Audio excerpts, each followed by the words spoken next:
Hi there, you are listening to the Guitar Speak podcast. My name is Matt Wakeling, and this is the show that I produce in Sydney, Australia. Thank you so much for joining me for episode number 170. Now today I am joined by Jon Foreman, guitarist and frontman of the Californian alt-rockers Switchfoot.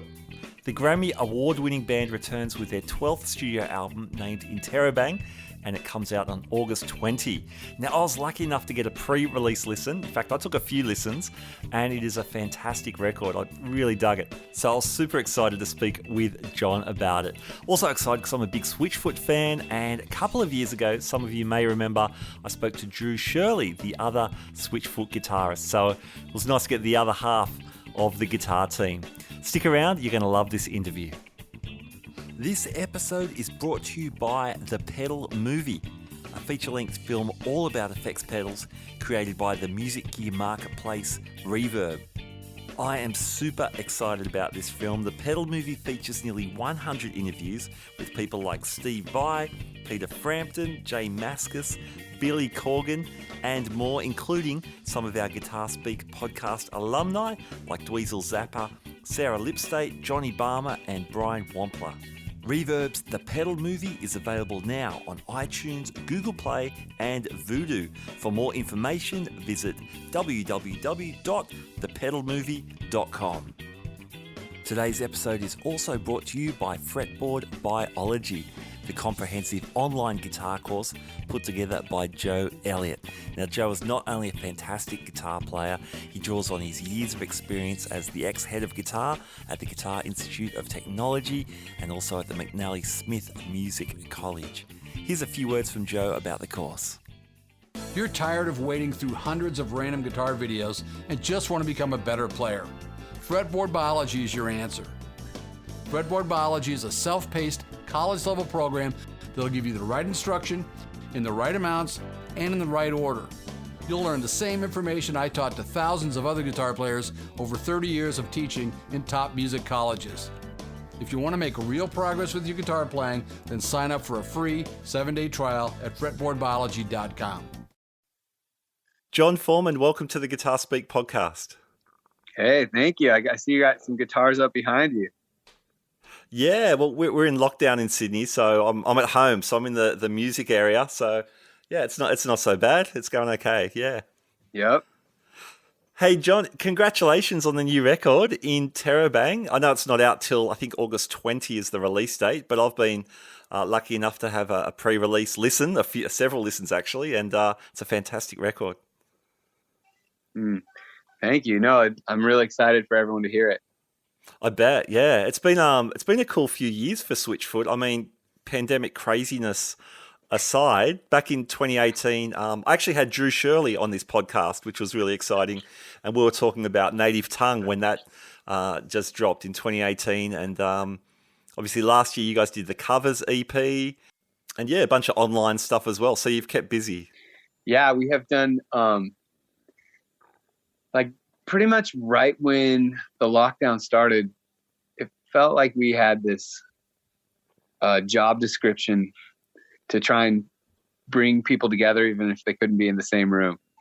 You know, I feel like live music in particular, does that better than almost anything, you know? And so we thought, well, how do we bring people together?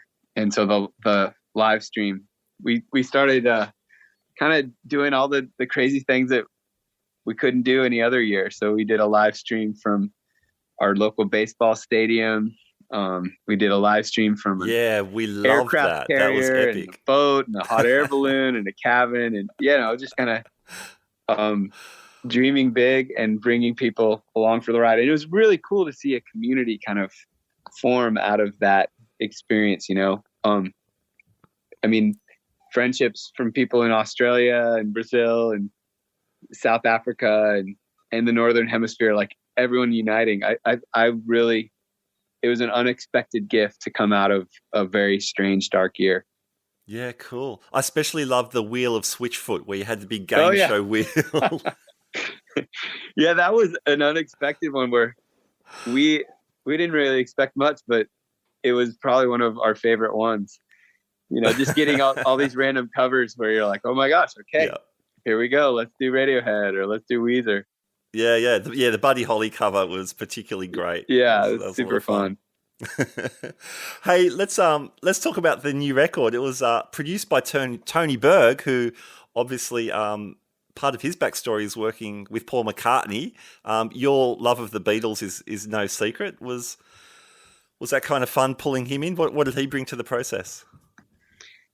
Yeah, so Tony is an incredible producer. He is, in his own words, a demonstrative character. He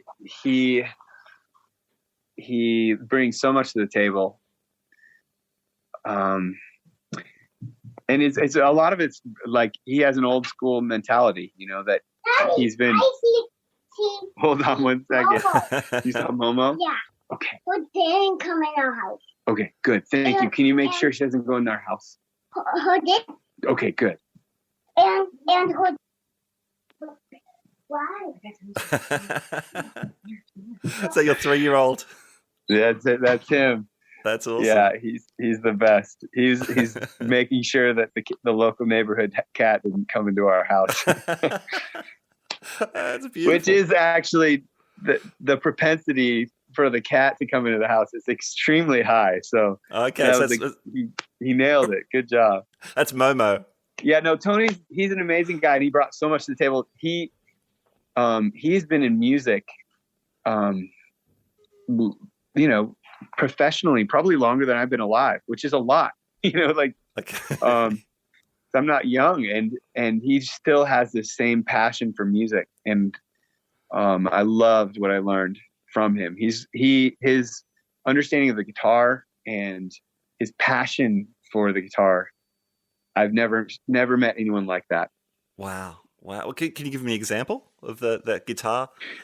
So it was so fun. Just certain shapes that passing tones and inversions are crucial. It's not a G. Of course it's a G, but you want to play it like this because the note before it and the note afterward are this. And let's hint at the tritone here because it'll set up the next chord. That kind of thing. Wow. And with a confidence and a prowess that it's almost like math, where there is a right or a wrong answer. Right. Yep. Which is rare to have someone with that kind of conviction. Even when I would disagree with him, it was like, no, it's math. Why would you, that's, and I'm not one to shy away from a fight. So we had a lot of good chordal disagreements, dissonant conversations about harmony. I love that. That's so cool. Hey, the album, there's a cliche I'm going to pull out. It rewards close listening. Every time I listened to it, I heard some more stuff. There's it's quite clever. There's so many textures interwoven. Like even the opening track, Beloved. There's all these trippy guitars, all these not big statements on their own, but you wrap them all together. The reverse guitars. There's some vibrato going on. Man, it's just a beautiful tapestry, but it never gets super messy. How'd you achieve that? Yeah. Well, we spent months in pre-production.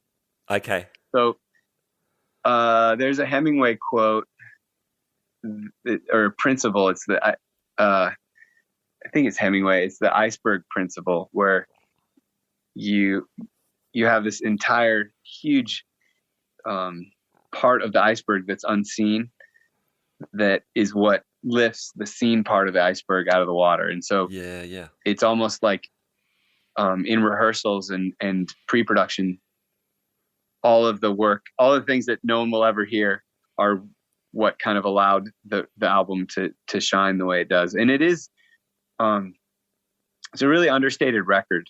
Both Tony and the guy who mixed it, Chad Blake, the thing that I learned the most from him is to chase a feeling rather than to chase some sort of prowess, some sort of impressive ability that you could show off in mixing and guitar playing and lyric writing or anything. Rather, how does it move you? And that's kind of a rare thing these days, you know. And I loved that approach, and it does reward the second, third, fourth listen, because there's so many layers when you're approaching it like that. You're almost expecting someone to have the same amount of investment as you've put into the music. I hope you are enjoying today's interview. Now, this podcast is brought to you by The Pedal Movie, a feature-length film all about effects pedals created by the music gear marketplace Reverb. Now, you know we love guitar pedals here on the Guitar Speak podcast, and we're super excited on the release of this film. The Pedal Movie explores how effects pedals and their builders have shaped modern music and guitar playing over time, from the fuzz pedal experiments of the Rolling Stones and Jimi Hendrix through the shoegaze and indie rock of the 90s and up to the modern day use of effects. Reverb also speaks with builders and leaders from more than 50 pedal brands to answer the big question, how did guitar pedals get so big? Reverb's The Pedal Movie is available now on iTunes, Google Play and Vudu. For more info, check out thepedalmovie.com.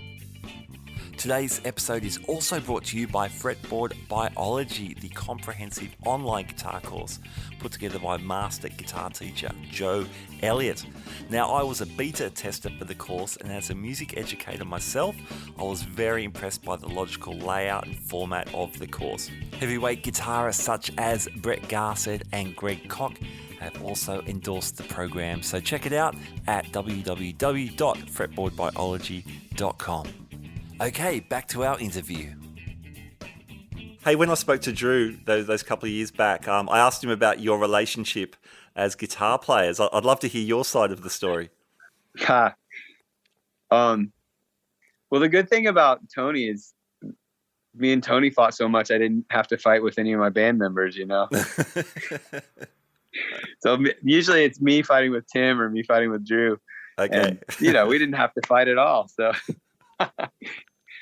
No, I think Drew and I are kind of, you could say oil and water, but I think it might be oil and vinegar might be a better approach, because I think we go really well on a salad is what I'm trying to say.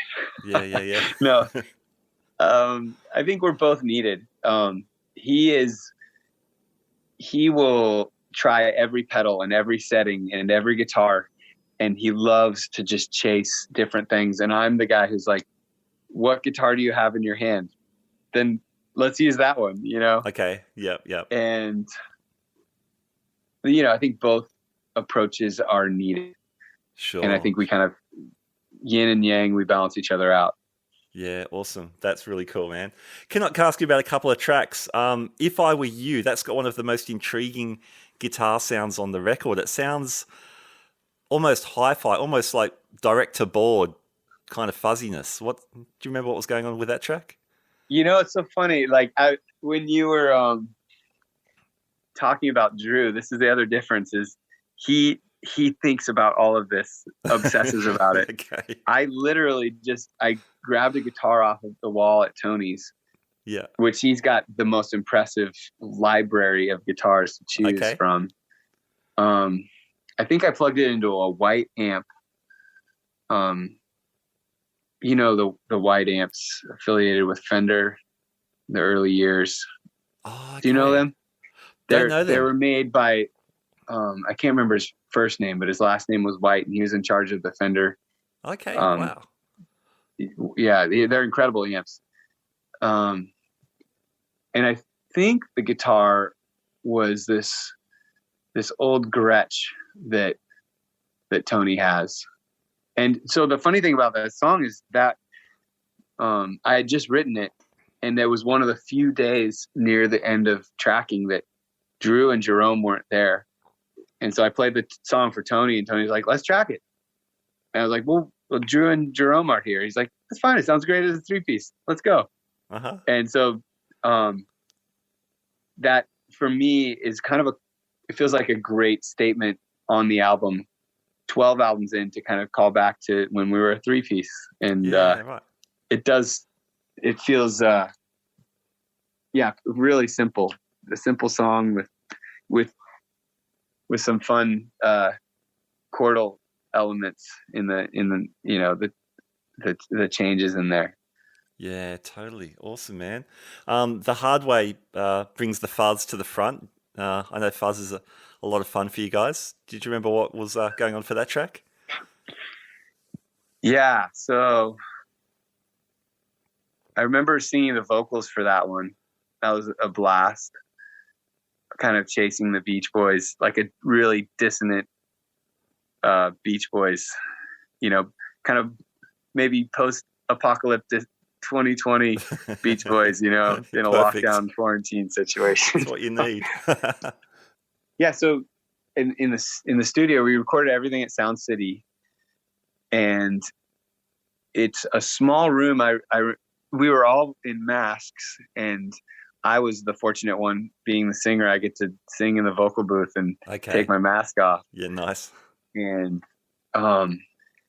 so Chad on that particular song, he's playing chopsticks in the whole way through the song.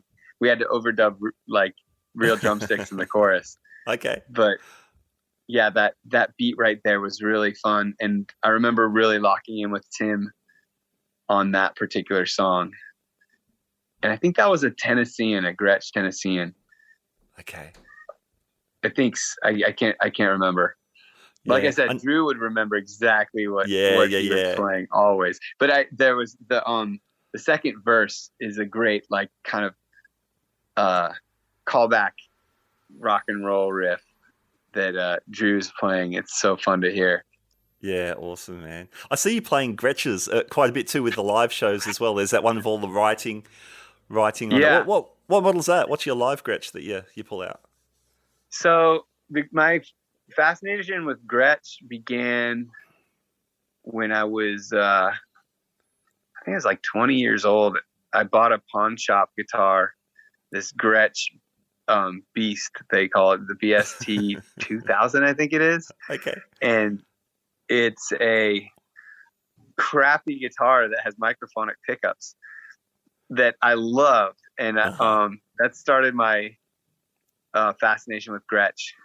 And so, yeah, some of the newer solid, like center block Gretches and yeah, I love them. I like the center block because it has a little bit more reliability when you're on the road, flying and all of those things. Yeah. And when you turn up, you're not gonna call the dogs quite as often.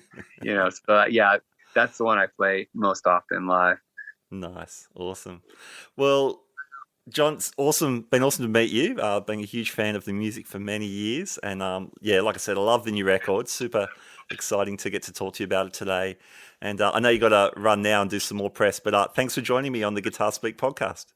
And yeah, thanks for having us. And I should have done it from the studio so I could have some form of guitars in my background as well. Yeah, no worries, it's all good. Hey, good luck with move. It's like, I think this year we've all gotten really creative with our spaces, right? Absolutely. You're like, well, if we can't go anywhere, I'm gonna make something pretty cool right here. That's right. That's totally it. Hey, good luck with Moo the cat as well. All right. Yeah, thank you. Yeah. Have a great day. Thanks for your time. Thanks, Jon. You too, man. See ya. All right. Peace. Bye. All right, there you go. I hope you enjoyed today's conversation. Now, this podcast was brought to you by The Pedal Movie, the feature-length film all about effects pedals created by Reverb. Reverb's The Pedal Movie is available now on iTunes, Google Play and Vudu. For more information, visit thepedalmovie.com. The show was also brought to you by Fretboard Biology, the comprehensive online guitar course put together by ex-head of guitar at GIT, Joe Elliott. Check out fretboardbiology.com for more information. Alrighty then, you have been listening to the Guitar Speak podcast. My name is Matt Wakeling. And as the legendary German rocker Michael Schenker once told me, keep rocking, keep on rocking. Keep on rocking indeed. Thanks for tuning in. I'll catch you next time. Bye now.